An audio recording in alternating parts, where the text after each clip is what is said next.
오늘은 유다의 간청이라는 제목으로 함께 은혜를 나누도록 하겠습니다. 우리가 계속해서 이제 50장까지는 얼마 남지 않았죠. 우리가 이 마지막 요셉의 스토리를 보면서 하나님께서 이 마지막 이 요셉의 가정을 어떻게 회복시키시는가, 그리고 또 이 요셉은 구약 성경에서 대표적으로 예수님을 예표하는 그러한 인물이라는 것이죠. 그래서 예수님을 어떻게 예수님께서 우리를 사랑하시고 어떻게 이런 많은 문제와 또 인간과의 관계들 속에서 어떻게 이것을 풀어나가시는가, 그런 것들을 좀 말씀을 통해 보면서 우리 하나님께서 저와 여러분들의 그 인생 가운데에 놀라운 그 축복과 은혜가 함께 하시기를 축원합니다. 요셉은 형들을 마지막으로 시험하기 위해서 은잔을 베냐민의 짐에 숨겨 놓았다는 것을 우리가 지난 시간에 보았죠.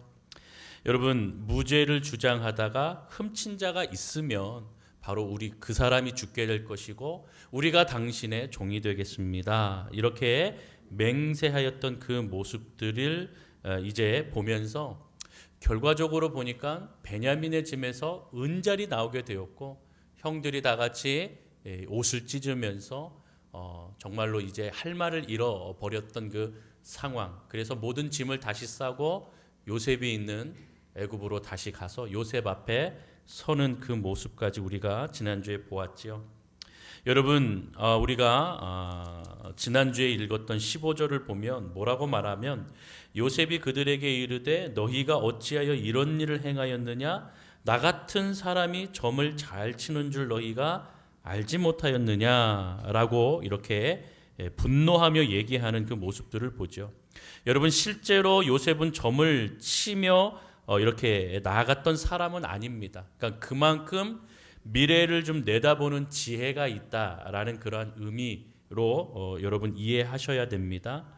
여러분, 사실은 온 땅이 이 사실을 알지요. 요셉이 왕의 꿈을 해석하고 또 풍년이 올 것과 흉년이 올 것을 다 이렇게 이야기하므로 그가 이 모든 것을 담당하여 왕이 그를 총리로 세우고 이것을 다 준비하게 하는 그 모든 과정 가운데에 이 애굽 땅에 있는 사람들은 요셉이 굉장한 지혜를 가지고 있다는 것을 다 아는 것이었죠. 여러분, 그러한 모습 가운데에 요셉이 이러한 이야기를 하는 것입니다. 그래서 자신이 이렇게 점을 잘 칠 줄 아는 사람인 것을, 그래서 너희가 행한 그 모든 것을 내가 모르겠느냐, 이런 의미로 이제 이야기를 한 것이지요. 여러분, 그때 유다가 용기를 내서 이제 이야기를 하는 장면이 이제 16절부터 나오게 되는 것입니다. 16절에 보니 유다가 말하되 우리가 내 주께 무슨 말을 하오리이까, 무슨 설명을 하오리이까, 우리가 어떻게 정직함을 나타내리이까. 그러니까 이미 베냐민의 짐에서 이 은잔이 나왔기 때문에 할 말이 없다라는 것입니다. 우리가 구구절절히 무언가 설명하고 우리의 정직함을 나타낸들 그것이 무슨 소용이 있겠습니까? 라고 이야기를 합니다. 자, 그런데 이것은 곧 무엇입니까? 자신들의 억울함을 이야기하기보다는 다른 이야기를 합니다. 무슨 이야기합니까? 여러분, 우리의 정직함을 나타내리까 라고 한 그 뒤의 이야기를 우리는 좀 주목해서 보아야 됩니다. 하나님의 종들의 죄악을 찾아내셨으니, 하나님이 종들의 자신들의 죄를 찾아내셨다, 이런 이야기를 합니다. 좀 뜬금없는 고백을 하고 있는 것을 볼 수가 있죠.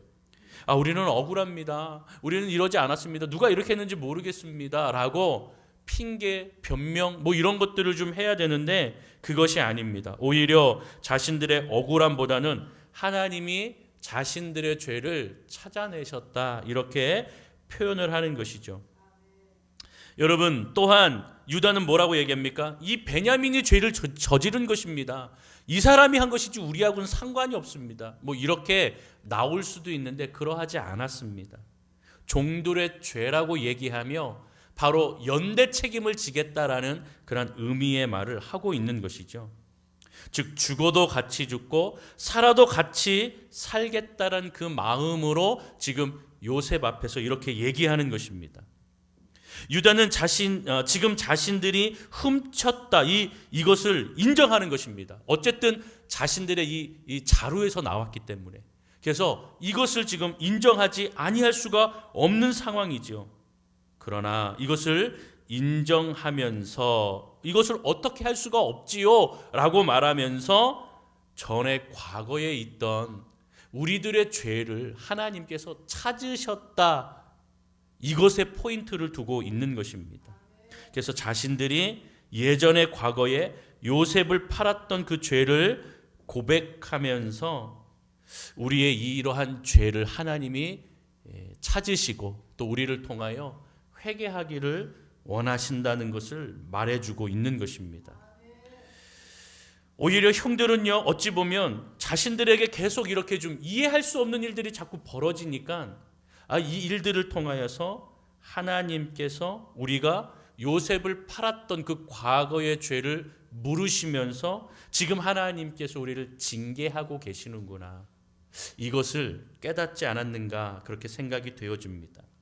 여러분, 그래서 자신들이 예전에 요셉을 팔아서 혼자 죽게 그냥 두었지만 이제는 그럴 수 없다는 것이죠. 베냐민을 이제는 그냥 홀로 둘 수가 없습니다. 우리는 그와 함께 죽겠다, 이것을 선언하고 있는 것입니다.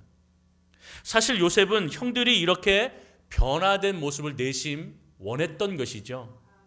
자신을 괴롭혔던 형들이 자기의 동생이었던 베냐민도 괴롭히며 또 이 아이가 지금 이렇게 은잔이 나오므로 우리하고는 상관이 없습니다, 이렇게 나올까 봐 사실 걱정했지만 지금 어떻겠습니까? 유다를 중심으로 하여서 모두가 다 연대 책임을 지겠다, 우리가 다 함께 살고 함께 죽겠다라는 각오를 가지고 지금 요셉에게 이렇게 고백을 하고 있는 모습을 보며 요셉은 형들의 이렇게 변화된 모습을 사실 원하고 있었던 것입니다. 여러분, 그래서 형들의 마음이 진심인지 한 번 더 흔들어 보기를 원했습니다. 그래서 17절에 요셉이 뭐라고 얘기합니까? 아니다, 그럴 필요 없다. 죄를 진 자만 그 죄에 대한 징계를 받으면 된다, 벌을 받으면 된다. 그러니까 너희는 그냥 이 이 식량을 가지고 고향으로 돌아가라. 죄를 범한 베냐민만 우리가 그를 죽일지 우리의 종으로 삼을지 우리가 알아서 하겠다라고 그렇게 지금 형들의 마음을 다시 한번 흔들고 있는 것을 볼 수가 있죠. 여러분, 그러한 시험 가운데에 요셉은 죽을 각오로 다시 한번 얘기합니다. 사실 절대 권력자가 내뱉은 말은 사실 주워 담을 수가 없습니다. 이 절대 권력자가 한번 내뱉으면요, 그대로 행해야 하는 것이죠. 그런데 여러분, 이 무서운 권력 앞에 자신들은 무기력한 사람들 아닙니까? 그럼에도 불구하고 유다는 죽을 각오를 가지고 지금 이야기하는 것입니다. 그래서 18절부터 40절까지는 지금 34절까지는 죽을 각오를 하고 지금 이렇게 요셉 앞에서 이야기를 하는 것이죠. 그래서 이렇게 표현하는 겁니다. 유다가 그에게 가까이 가서 이르되 내 주여 원하건대 당신의 종에게 내 주의 귀에 한 말씀을 아뢰게 하소서. 주의 종에게 노하지 마소서. 그러니까 죽을 각오로 지금 하지만 노하지 말아달라고 얘기하는 것이죠. 당신은 바로와 같은 분이십니다. 절대 권력자입니다. 당신이 한 말은 그대로 될 것이지만 이 미천하고 이 무기력한 이 작은 자의 좀 간청을 한 번만 좀 들어주십시오. 여러분, 이것을 전제로 하고 18절부터 마지막 절까지 여러분들이 이렇게 보셔야 하는 겁니다. 여러분, 그래서 유다는 죽을 각오로 지금 말하는 것이죠. 유다의 이야기를 들어보면 자신들의 입장보다는 지금 누구의 입장에 서서 이야기합니까?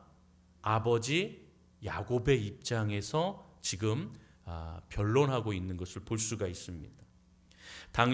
자신들이 이렇게 기근을 통하여서 애굽에 와서 식량을 얻게 되었고 또 여러 가지 이러한 또 요셉이 우리에게 물어보시는 그 질문을 통하여 아버지가 있고 또 막내 동생이 있고 또 이러한 가정사를 이야기하였고 또 그러함 가운데에 우리가 정탐꾼이라는 오해를 받아서 그래서 지금 시므온이 잡혔고 시므온을 이렇게 인질로 잡혀 있는 상황 가운데에 베냐민을 데려오면 만날 수 없게 하셔서 우리가 올라가서 아버지를 설득하고 또 설득하여 4달 만에 이렇게 내려와서 막내 베냐민을 데리고 와서 시므온과 함께 우리 요셉 국무총리와 즐거운 시간을 보내고 또 우리가 올라가는 지금 상황 가운데 이 은잔이 우리 집에서 발견되는 이러한 상황에 지금 있게 되었고 놓여 있게 되었습니다 라면서 이야기를 좀 하는 것이죠. 그런데 여러분, 이 이야기의 포인트의 결과는 무엇입니까? 이 베냐민이 지금 이 베냐민의 자루에서 은잔이 나왔기 때문에 베냐민이 죽을 위기에 처해 있는 것 아니겠습니까? 그런데 유다가 말하고자 하는 것은 무엇입니까? 30절에 그 포인트가 있는 것이죠. 아버지의 생명과 아이의 생명이 서로 어떻게 묶여 있다고요? 하나로 묶여 있다는 것을 강조하고 있는 것입니다. 이런 것이죠. 베냐민이 죽으면 우리 아버지도 죽습니다. 이렇게 서로가 생명이 하나로 연결되어 있는 것입니다. 그러니 베냐민을 좀 놓아주십시오. 베냐민의 이 죄를 용서해 주십시오.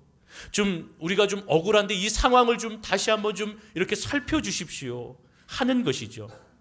그러지 않으면 우리도 다 여기서 함께 같이 죽겠습니다 하는 이야기를 지금 하고 있는 것이죠. 여러분, 사실 유다도 보면 아내가 있습니다. 자식이 있습니다.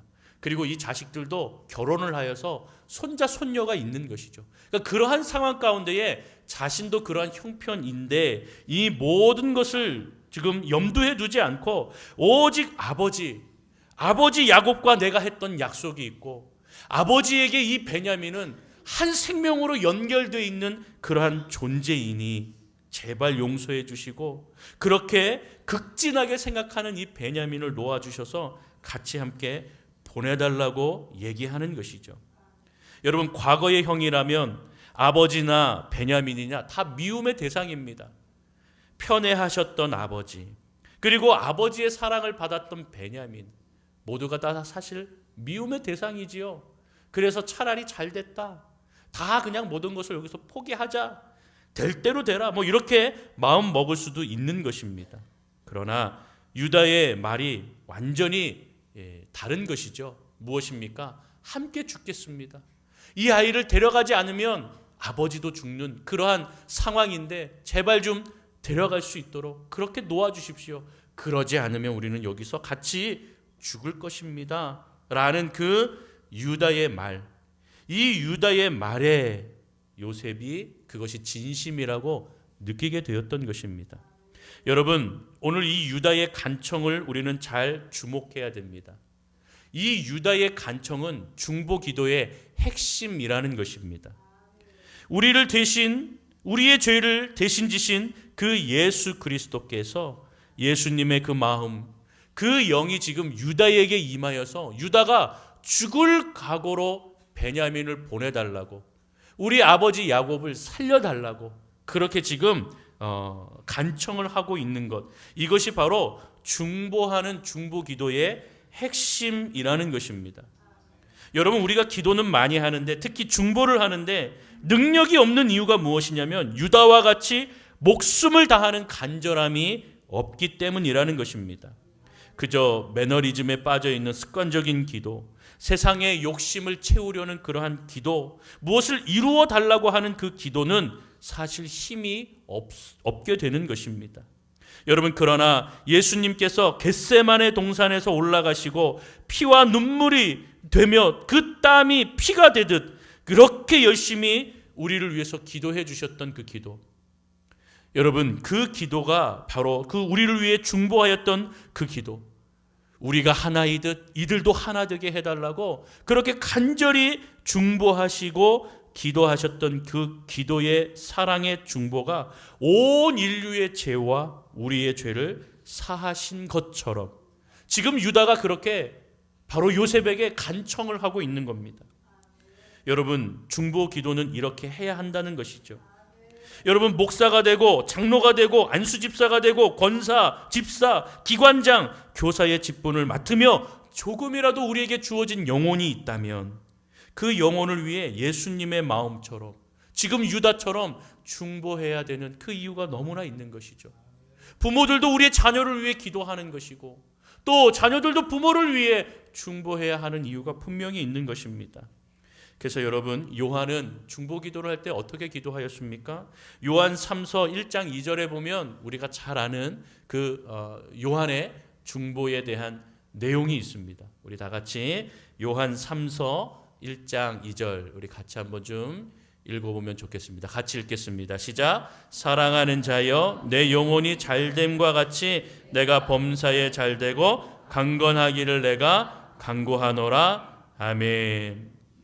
여러분, 우리에게 주어진 영혼들이 있습니다. 부모에게 자녀가 있듯이, 교사에게 학생들이 있듯이 바로 우리에게 주어진 영혼들이 있지요.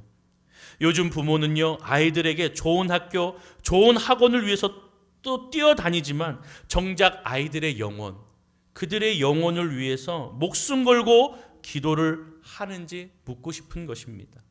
여러분, 우리가 특세 벌써 1년이 지나서 특세 때 어떻게 외쳤습니까? 부모의 새벽 무릎, 자녀의 평생 축복을 외쳤지만 한 해를 돌아보면서 여러분, 지속적으로 그렇게 자녀들을 위해, 다음 세대들을 위해, 또 부모를 위해, 또 우리 가정을 위해, 또 우리 영혼, 나에게 맡겨진 영혼들을 위해 그렇게 기도하였을까? 한번 우리는 점검해야 하는 시점이라는 겁니다.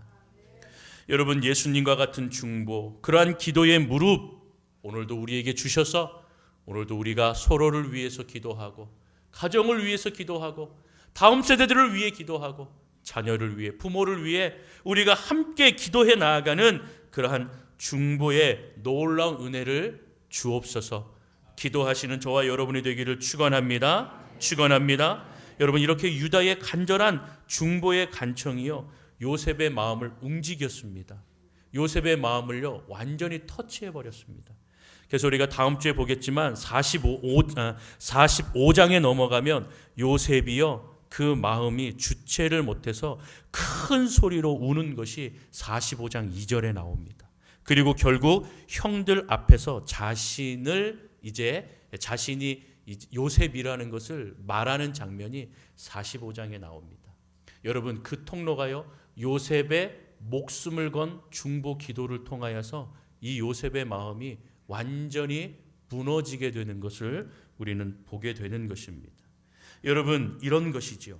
이렇게 철저하게 변화되고 철저하게 바로 자신의 목숨을 놓고 간청하는 그러한 기도와 그러한 간구는요, 그 간절함과 진실함이 사람의 마음을 흔들게 되어 있고 또 녹아져 모든 예전의 그 아픔과 또 용서할 수 없는 그런 마음들도 용납하는 마음으로 바뀌게 된다는 것입니다.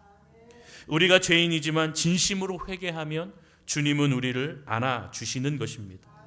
여러분, 중보를 포함한 모든 기도의 핵심은 그래서 간절함과 진실함으로 드려야 된다. 여러분, 이것이 기도의 핵심인 것입니다.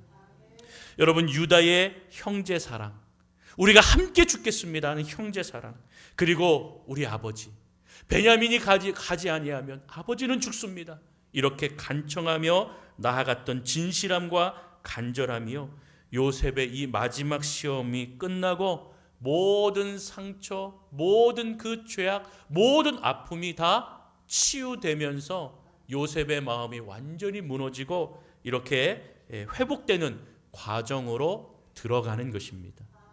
그러기에 기도가 중요하고 특별히 중보 기도도 중요한 것이죠.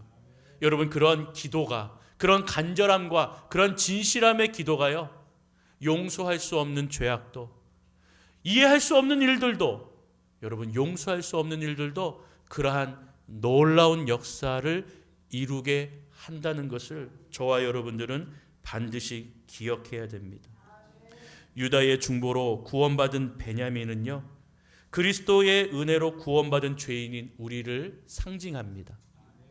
이러한 모습들을 우리는 기억하면서 바로 주님께서 저와 여러분들을 통하여서 하나님께 간절히 나아가는 그 진실함과 간절함이 우리 주님께서 십자가에서 내가 너희의 죄를 사하노라 라고 말씀하시는 그 놀라운 회개의 역사, 국률의 역사가 일어났다는 것을 기억하시기를 바랍니다. 여러분, 다른 형들도 유다와 같은 뜻을 함께 합니다. 같이 옷을 찢었지요.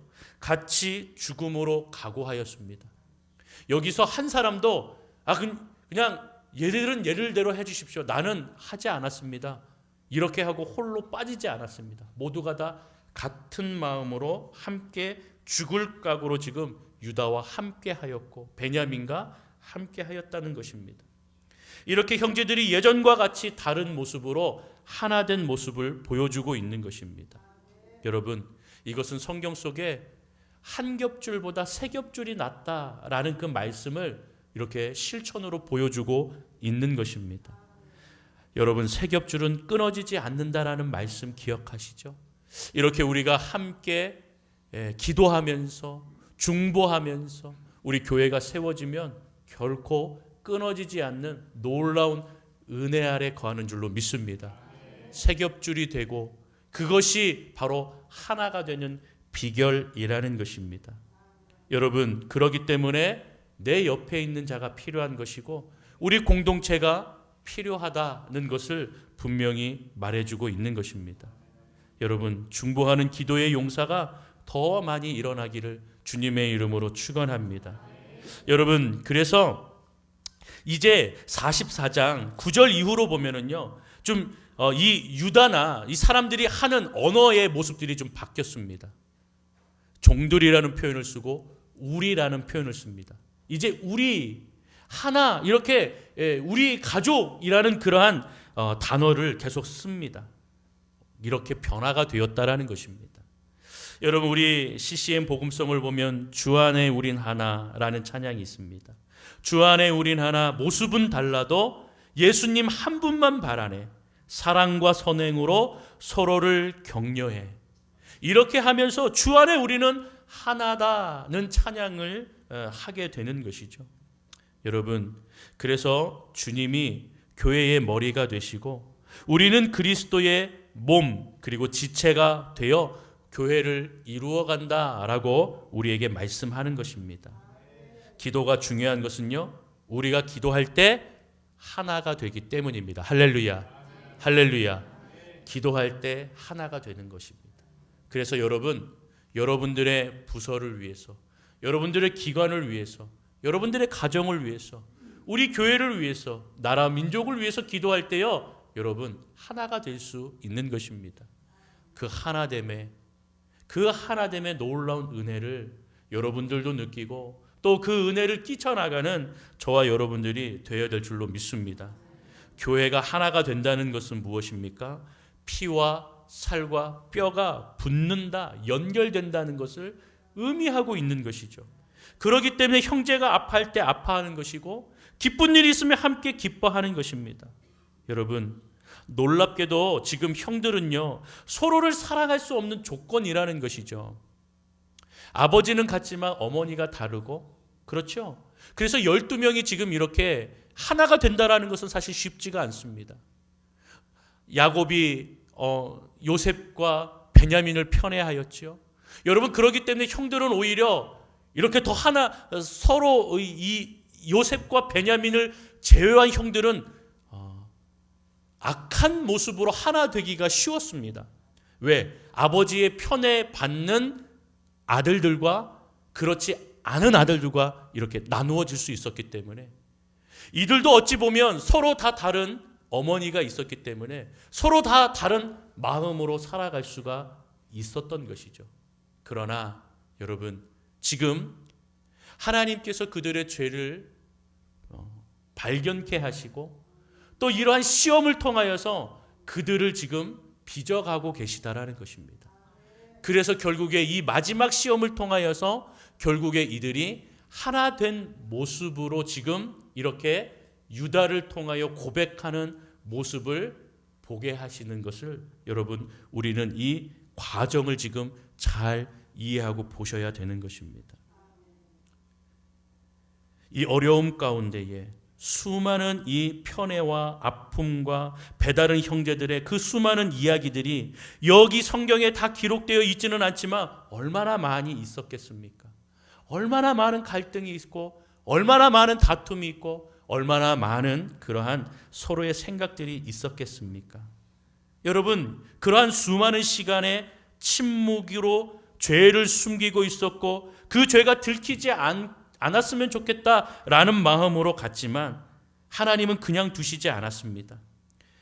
요셉을 열심히 하나님께서 훈련시키셔서 그를 이 애굽의 총리가 되게 하시고 기근을 보내셔서 이제 이 야곱의 가족, 이 형제들도 하나님께서 만지시기 시작했다는 것입니다.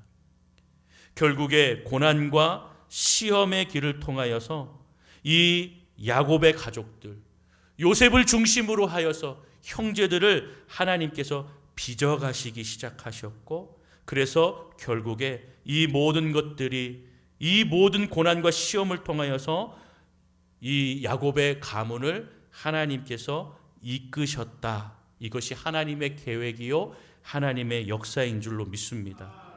결국 이들은 장차 이스라엘의 12지파의 조상이 되는 것이고, 또 이들이 거룩한 영적인 인품을 갖기 위해서 하나님께서는 이렇게 친히 그들의 그 예전의 죄악까지 다 끄집어내시며 그들에게 고백을 하게 하고 회개를 하게 함으로 주 앞에 서게 하시는 그 이유가 분명히 여기에 있는 것입니다.